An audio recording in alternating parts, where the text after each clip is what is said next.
कामचोर देवरानी। एक बार की बात है, सुषमा अपने पूरे परिवार के साथ खुशी खुशी मोहन नगर में रहती थी। उसकी दो बहुएं थी, पल्लवी और शिवानी। एक दिन दोनों बहुएं रसोई में काम कर रही होती है कि तभी उनकी सास सुषमा उन्हें बुलाती है। अरे बहू, जरा इधर तो आना। शिवानी, जरा जाकर देखना सासू माँ क्या कह रही हैं। दीदी आप ही देख लो ना जाकर, आपको भी तो सुनाई दे रहा है। अरे मैं आटा गूंद रही हूँ ना, तुम चली जाओ। हाँ तो मैं भी तो सब्जी काट रही हूँ ना दीदी।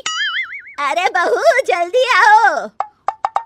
ओह, ये तो जाएगी नहीं, मैं ही जाकर देखती हूँ कि क्या करना है। पल्लवी सुषमा के कमरे में जाती है। जी मम्मी जी, क्या हुआ? शाम को घर पर कुछ मेहमान आने वाले हैं, तो तुम अच्छा सा खाना बना लेना बहू। ठीक है मम्मी जी, आप बता दीजिए क्या क्या बनाना है और कितने लोग आ रहे हैं। सुनील की मौसी जी और उनका पूरा परिवार आ रहा है। कुल मिलाकर 3 लोग और हमें मिलाकर हुए 9 लोग। तो अभी से ही तैयारी करना शुरू कर दो। और हाँ, घर की सफाई भी कर देना, हाँ, अच्छे से। जी मम्मी जी, सब काम हो जाएगा, आप चिंता मत कीजिए। पल्लवी शिवानी को घर में मेहमान आने वाले हैं इसके बारे में बताती है। क्या 9 लोगों का खाना बनाना होगा, घर की सफाई करनी है? बाप रे, सासू माँ ने तो हमें घर की नौकरानी ही समझ कर रखा है। ऐसा नहीं बोलते शिवानी, हम इस घर की बहू हैं और घर के काम करना हमारा फर्ज है। दीदी तो है ही सासू माँ की चमची, जब देखो सासू माँ सासू माँ। मैं तो इतना सारा काम नहीं करने वाली। शिवानी कपड़े लेकर गमला साफ कर रही होती है और चक्कर आने का नाटक करने लगती है। मेरा सर चकरा रहा है। तभी वहां पल्लवी और सासू माँ जाते हैं। अरे बहू, क्या हो गया तुम्हें? मम्मी जी, बहुत तेज सर में दर्द हो रहा है। तुम एक काम करो शिवानी, आराम कर लो। नहीं नहीं दीदी, घर में मेहमान आने वाले हैं, मुझे आपकी मदद करनी चाहिए।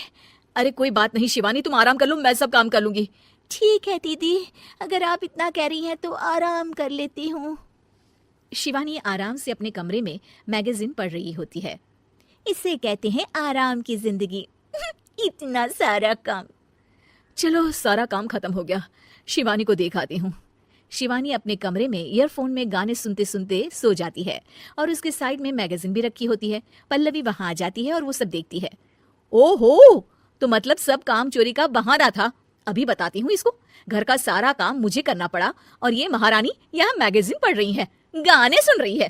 पल्लवी रसोई से एक प्लेट और चम्मच लेकर आती है और शिवानी को थाली बजाकर उठाने लगती है। शिवानी अचानक से उठती है।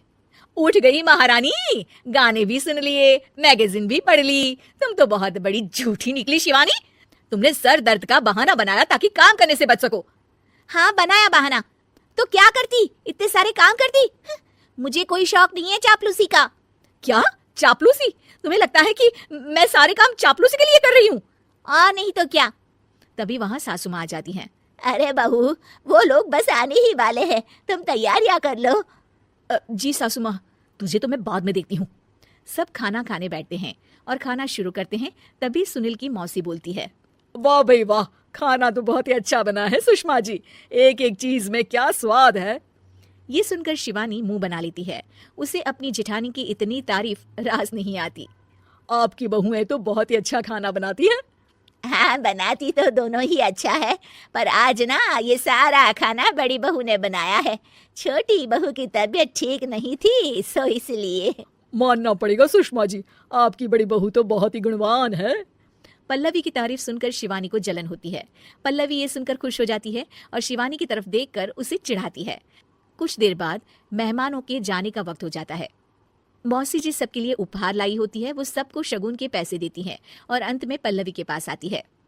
तुम्हारे लिए शगुन का लिफाफा तो है ही, पर बहू तुम्हें एक और उपहार भी मिलेगा इतना अच्छा खाना बनाने के लिए। मौसी अपने सोने के कंगन निकालकर पल्लवी को पहना देती है। ये लो, ये मेरे मनपसंद कंगन है, अब से ये तुम्हारे हुए। धन्यवाद मौसी जी। ये देखकर शिवानी तो पूरी तरह से जल जाती है और गुस्से से रसोई में चली जाती है। तभी वहां पल्लवी आ जाती है और उसे अपने कंगन दिखाने लगती है। देवरानी जी, अब आपका सर दर्द ठीक तो है ना? मुझे लगता है कि अब सर दर्द शुरू हो गया होगा आपका।